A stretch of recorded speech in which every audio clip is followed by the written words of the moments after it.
Private jets చూసారుగా ఏ విధంగా park చేసి ఉన్నాయో.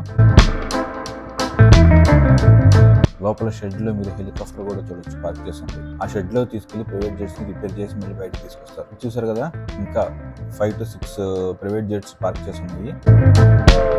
మా షూటింగ్ కోసం ఇచ్చిన ప్రైవేట్ జెట్ ఇదే. దీని ఓవర్వ్యూ చూడండి ఏ విధంగా ఉందో.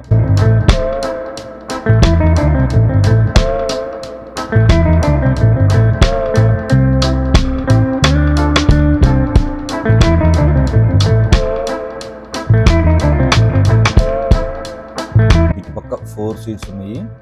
అది క్యాబిన్, లోపలికి ఎలా చేయట్లేదు. బ్యాక్ సైడ్ ఇంకొక 2 సీట్స్ ఉన్నాయి. ఇక్కడ క్రాస్గా కూర్చోడానికి ఒక ప్లేస్ ఉంది. ఇది లగేజ్ పెట్టుకోవడానికి ప్లేసు. స్టెప్స్, దిగడానికి స్టెప్స్.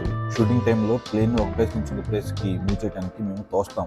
ఇంజిన్ స్టార్ట్ చేస్తే ఫ్యూయల్ కన్సంప్షన్ చాలా ఎక్కువ అవుతుంది. అది స్టిక్ ఫ్యూయల్ కదా, చాలా కాస్ట్లీ ఉంటుంది. అందుకని చెప్పి మేము తోసుకొని ఒక ప్లేస్ నుంచి వేరే ప్లేస్కి తీసుకెళ్తాం. మొత్తం ఇక్కడ మనకి 5 టెర్మినల్స్ ఉన్నాయి. శంషాబాద్ ఎయిర్పోర్ట్తో కంపేర్ చేస్తే ఇది చాలా చిన్నది. సన్సెట్ అవుతున్నప్పుడు బేగంపేట ఎయిర్పోర్ట్ చూసారు కదా ఎంత బ్యూటిఫుల్గా ఉందో.